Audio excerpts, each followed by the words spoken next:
Ashok Malhotra, the chair of the Yoga Society, which is supported by an LSI grant from the Meta Nexus Institute of Philadelphia and also by SUNY College at Oneonta. I'm delighted to have a wonderful guest today, a colleague, a person with whom we had dialogues and discussions, attended many conferences. His name is Dr. Douglas Shrader. I'm so happy that you're with us. Dr. Douglas Shrader is the chair of our philosophy department at SUNY Oneonta. He's also the distinguished teaching professor. That's the highest rank a person in the SUNY system can achieve. He has written more than 9 books, and he, in his own life, in his own studies, has been able to bring a kind of interaction, a dialogue between science, philosophy, and religion. Today, he'll be discussing with us a wonderful topic, and it seems like a topic which has 3 M's. That is, it starts with what we call music, second, mysticism, and then meditation. And it will be an interesting blend of these 3 subjects. When I look at your wonderful topic, I find that mysticism is actually the core issue here, whereas music and meditation are the ways to reach what the mystic is seeking. So why don't we first start with some of the misconceptions people have about mysticism. When W.T. Stace wrote his book on mysticism, and he started with the skeptical approach to mysticism, what mysticism is not. And many people look at the word mysticism and they start thinking in terms of mysticism is something mysterious, it's mystifying, it's unclear, very confusing. So why don't you say something about it? How do we approach the subject of mysticism if we have all this confusion about it, even though it hasn't stopped people from writing thousands of pages on this subject? Well, gosh, I'm so glad you started me with an easy question. But define mysticism. You're quite right. There's a lot of confusion about mysticism, and the notion that it's mysterious is wrapped up in part in the etymology of the term itself. That is, if we look to see where we get the term mysticism, it is the same roots from which we get mystery. So there's an appropriateness in some ways to the fact that mysticism is not transparent to us, that it's not just something I can put here on the table and people can easily see and quickly relate to in their own experience.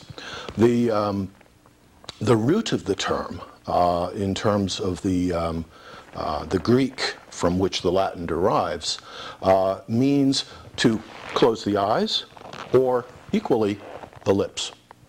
So it was a term of religious initiation.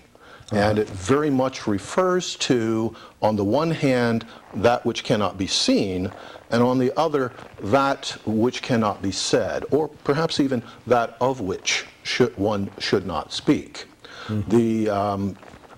The fundamental root, mu, is also the root of terms like mutter, mumble. It's an inarticulate sound, right? And it gives rise to our terms like mum and mute. So very much this notion of silence and inexpressibility within it. And so that's why the people think that it's something very confusing, it's something mystifying. It is, and if you look up the term mysticism in the dictionary, you will find listed, thankfully as a third, not the first definition, superstitious nonsense. Right? I mean, that is enough of a common usage within our language to warrant a dictionary definition. But is it that way? Well, it is confusing. It's confusing. I don't think it's superstitious nonsense, but it is confusing. Okay. And to get some sense of why that is, I think we need to look at some characteristics of the mystical experience. But first, let me just give you the best short definition that I can. And that is a disciplined effort through meditation or through music to achieve some sort of higher relationship, often expressed in terms of a union with the divine. So the mystic is looking for either love in the form of union with the divine, or knowledge, understanding that goes beyond the realm of what we are otherwise able to attain through our sense experience. Okay. In 1905 or 1902, Yeah. William James, the famous philosopher, Right. psychologist, talked about mystical experience. And he in a way indicated that if we want to take the question of what is mysticism and change it to the question, what is the mystical experience, Right. then you can make more sense of it. Correct. And then he tried to concentrate just on that. What is a mystical experience? And he came up with a certain set of characteristics. Would you like to say a few things about that part?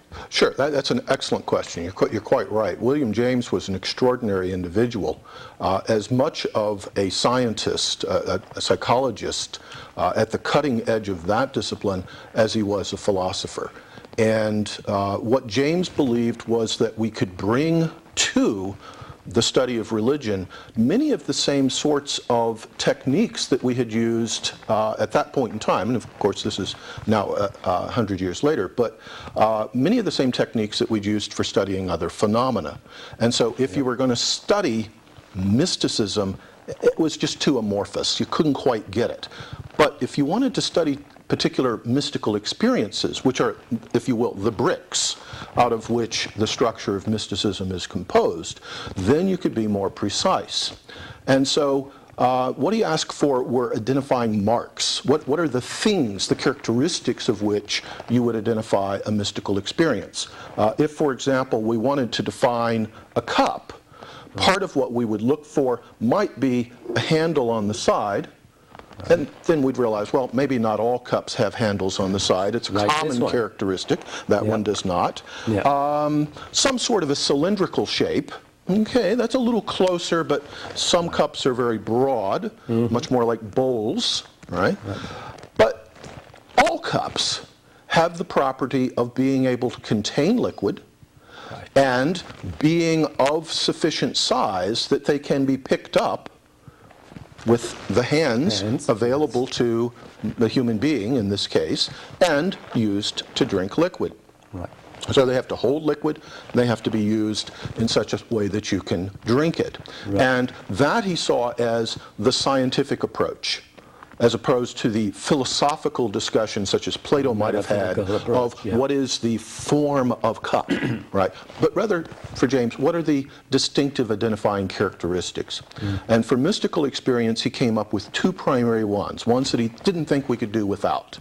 The first was ineffability, the second, noetic quality. And the two go hand in hand. They're like two sides of the same coin. Ineffability literally means that it cannot be expressed in words or language. Because our language is inadequate. Because our language is inadequate, because our conceptual structure is inadequate. That's the primary meaning. But it's not capable of describing it. It's not capable of describing it. There's a secondary meaning, which goes back to that root that I spoke of mu, for mystical experience, whereas it might be somehow unfaithful or untrue to the experience to discuss it. I have no particular spiritual investment in this cup, and so I can sort of move it around as I wish to on the table. It wouldn't break my heart if the cup broke. But for the mystic, the mystical experience isn't a casual sort of thing of that sort. It's something very, very important, something very intimate to their sense of self, their sense of identity and purpose. And as such, any attempt to speak about it, if it's not right on the nail, seems as though almost as though you're being unfaithful to a spouse, right? Like adultery in that sense. And so mystics have been reluctant to speak about their experiences, and also just absolutely baffled as to how to do so. So that's the notion of ineffability. Ineffability, but that has not stopped the mystics to talk about it. Even though it's ineffable, even though we cannot describe it, still they go on talking about it. Volumes after volumes have been written about it. So maybe the next characteristic or attribute, which is the noetic quality, might tell us something. Absolutely, and that's why I said they're like two sides of the same coin. If all we had was the ineffability, if the sort of thing that the mystic experienced could be experienced in other sorts of ways, if you could approach it in the laboratory, for example, then the mystic would be relieved of all sorts of attempts to explain what went on. That experience could remain private to the mystic, and there would be no sense that somehow harm had been done. But the notion of noetic quality, and it comes from our Greek term nous, meaning mind, is that there is some sort of knowledge, some sort of understanding, some sort of wisdom, sometimes, which is not otherwise accessible through our sense experience. It is, if you will, there's a quality of the experience that is rather like trying to explain color to a blind person. You can say, red is hot. And the blind person can say, oh, yes, yes, I know what it is for a liquid to be hot. Sometimes I try to drink my coffee and it's hot. Or you can say, blue is cool. And the blind person can say, yes, yes, I know what that's like. But it's not what you're trying to say, right? You're not trying to say that. And yet at the same time, if you are a person who has experienced color in a black and white world, part of what you would want to do would be to say to the people living in the black and white world, there's a richness to reality that you're not experiencing. There are dimensions that you're not finding. Okay, let's go back to, it's still not very clear. Because when I look at mysticism, or the way my understanding is, if we connect it to that noetic quality, trying to reach something which is inside you, it's an experience of unity between myself and nature out there, or the universe out there, or the force which is behind, and if you want to call it divine being, that is that divinity out there, which some people have called the creator of the universe. That divine being has created you, me, created everything on this earth. So that divine being or that creator has left a kind of stamp on each thing it has created. It's like an artist puts his or her name at the bottom of a painting. So that is, some people have called the signature of divinity on everything in the universe. That signature of divinity is not only on you and me, but also on every cell which moves in my body, every thought which goes through my mind, every speech act I go through. So a mystic is a person who's very sensitive to the universe around him or her. That is, every color which goes through this mystic's eyes, or every taste, every smell, everything he or she hears, he's able to, or she's able to see the signature of divinity there. And that's the kind of connection maybe you are trying to talk about when you're talking about maybe noetic quality. Yeah, I think the concept of noetic quality is more fundamental than the particular attempts that you've described, that mystics have very, very frequently used to try to say what that content is. And you're quite right. So far I've just been talking about the notion that there was some sort of content to the experience that isn't otherwise normally accessible. This notion of the totality of all that there is in a single grain of sand, such as is captured in William Blake's very famous lines about seeing worlds in a grain of sand and eternity in an instant.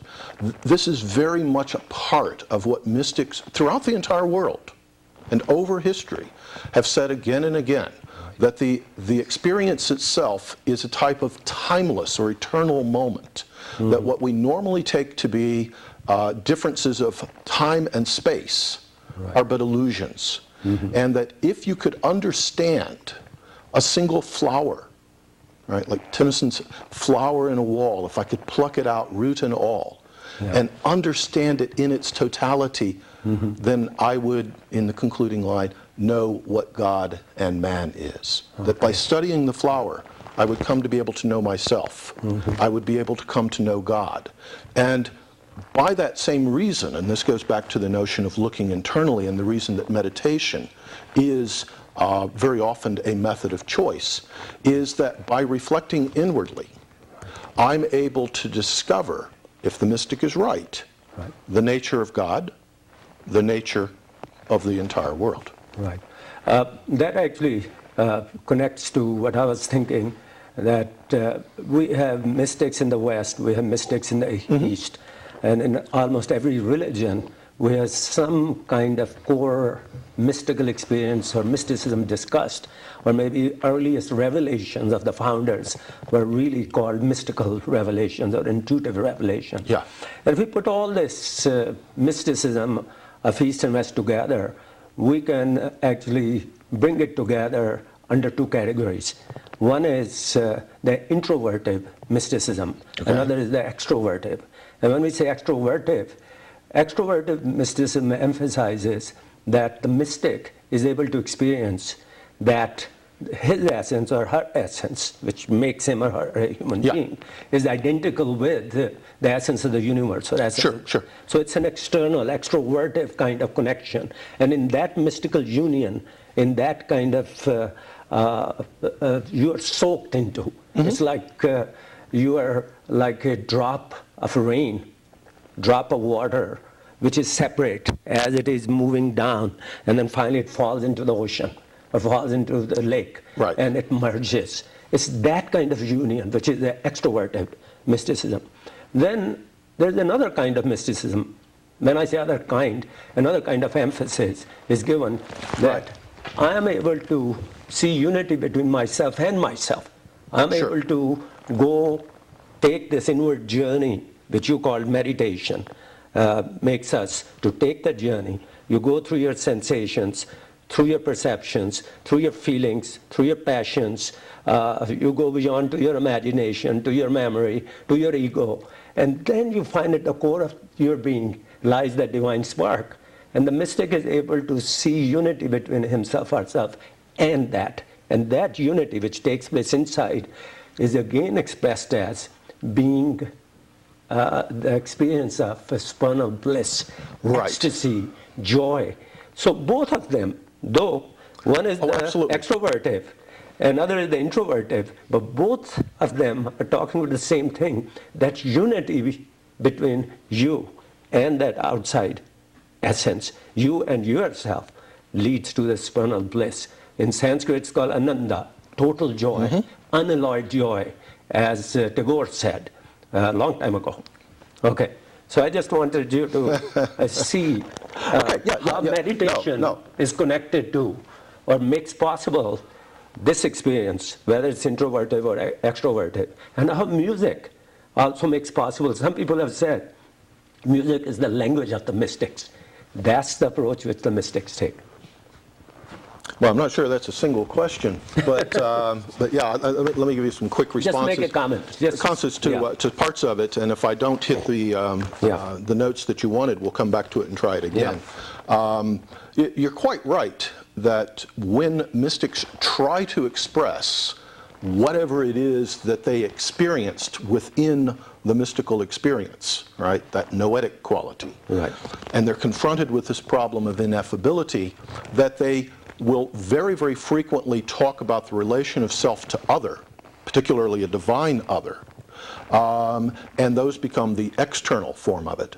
But they will also, the same mystic, very often just the next paragraph in the writing, will talk about the relationship of self to the true self. And there's this notion within mysticism, just as there is within many forms of meditation, that what we take to be ourself is not who we are, that we are like children who have become fascinated with sunbeams and shadows. And so we chase the sunbeams and the shadows where they go. They occupy our attention. We come to regard them as our sunbeams and shadows. We may even come to regard ourselves as the sunbeams and shadows. One very, very common form of meditation in Buddhism, vipassana, it takes many, many different forms, but the very basic form is so simple that it's easy to explain and communicate to students in a very brief period of time. What does it involve?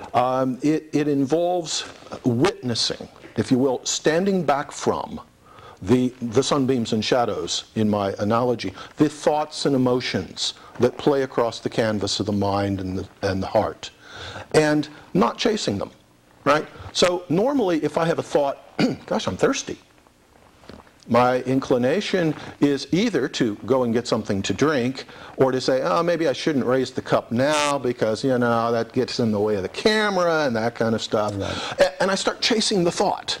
Right? Mm-hmm. I become occupied with the thought. And then another thought comes in that says, gosh, I wonder how much time we've got left, and these types of things. And pretty soon, my whole attention is filled with thoughts of thirst and time and so on. So these are all the distractions. These are all the distractions. Right. Vipassana asks you to simply sit quietly. Don't try to create a blank mind. Gosh, that's hard. There are forms of meditation that do ask you to do that. Right. But simply accept the thought, acknowledge its presence, and let it pass. And within about 2 or 3 minutes of meditation, part of what people learn is it's possible to do that. Mm-hmm. It's possible to have the thought, gosh, I'm thirsty, let it pass, and gosh, you didn't die of thirst. You know, that the world doesn't revolve around that kaleidoscope of thoughts and images and feelings and so on that occupy most of our lives. At the same time, a person coming out of Vipassana meditation realizes, I thought those were my thoughts. I thought that I was those thoughts and emotions. Maybe I'm not. Maybe there's a me, a self, a truer self that isn't all of that interplay on the canvas of the screen. And that's what the mystic is trying to get at. And that's one of the reasons that mystics often use forms of meditation or contemplation to try to create the environmental conditions under which mystical experiences will occur. That's actually a very important point you're raising here. That is, the mystics do realize, which ordinary people don't. Mystics realize that a human being is a divided being. Yeah. That is, there is this intellectual self, which we call the ego, which is constantly conceptualizing, using precepts, using other kinds of categories. And through that, we construct what we call our ego. And the ego is the sense of I, me, mine, right. Which tries to hook up the world and makes it its own by saying, through desires, this is mine, yeah. This is me, that's right. These are my ideas, this is my tape, this is my class, this is my home. That's something which we have been taught by the society. That's our educational structure. That's our parental education which we received. It says, you're the ego, assert this. Right, and we think that the world out there could be possessed. And we get so linked up to it that if I get something, I'm happy because my ego is satisfied. If I don't get the same thing, I'm unhappy. So I associate myself with the satisfaction of ego's desires, or dissatisfaction of ego's desire. So my happiness, unhappiness is me. So what actually the mystics are trying to say is, that's something you have learned. This is something, it's more like this jacket I'm wearing. And it doesn't have its own substantial kind of reality. This is a workable way of dealing with the world. But you have an essential self which is sitting in the back. And that is the self which is always witnessing. It just sits there. And there is a wonderful story in the Upanishads about this, that there are two birds on this tree, both identical birds. And one is hopping around from one branch to the other, picking up one fruit, tastes it, oh, it's sweet, let me go for the next one. Jumps to other branch, tastes it, oh, it's bitter, no, I shouldn't do that. Goes to the next one, which is tasteless. So it's jumping back and forth, and when it feels tired, it closes its eyes. When it feels agitated, it jumps around. And it looks at the bird which is sitting on the top. It is just witnessing. It's just looking. It's looking. And it says, why is not that bird doing anything? So finally, after hopping back and forth, it reaches there. And when it reaches, looks into the eyes, the other one is just looking, observing. And at that point, this bird comes to the realization it really is that bird.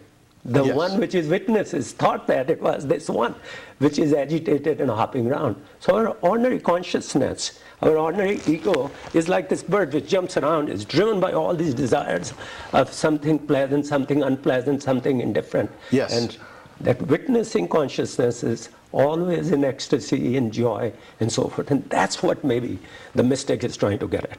Oh, absolutely. We have a couple of minutes, and let's get to some of the different ways meditation has been done so that we can reach this kind of experience. Yeah, I'm reminded of a line in Meister Eckart's writing. Meister Eckhart was a 13th century Christian mystic, and in particular he says, "The eye with which I see God is that with which God sees me." And it's very much like the two birds in your tree. But as beautiful as that sounds, I actually want to pull away from it a little bit and focus on whether what the mystic is trying to say has any importance for the rest of us. Right. You're quite right that very, very often we as humans, through this ego, connect our identity, maybe even define our identity in terms of physical objects. I said before, if something happened to this cup and it got broken, I wouldn't be heartbroken. That is, it wouldn't be really a blow to who I am. Yet earlier this summer, I had an automobile crash in which my very beautiful convertible was a total loss.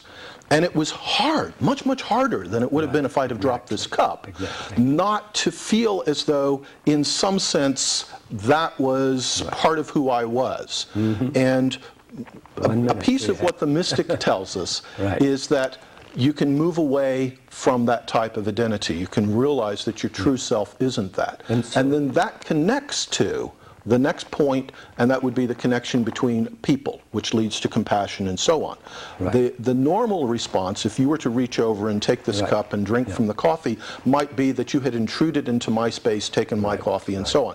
If the mystic is right, we move away from that. That opens up room for compassion. Yeah. So that's what actually the Buddha said a long time ago. And he said that all the things you desire for yourself and your children and family, if you can desire those things first for others, then you're putting your ego, you're letting the ego's walls break. It opens up. Then you incorporate everybody.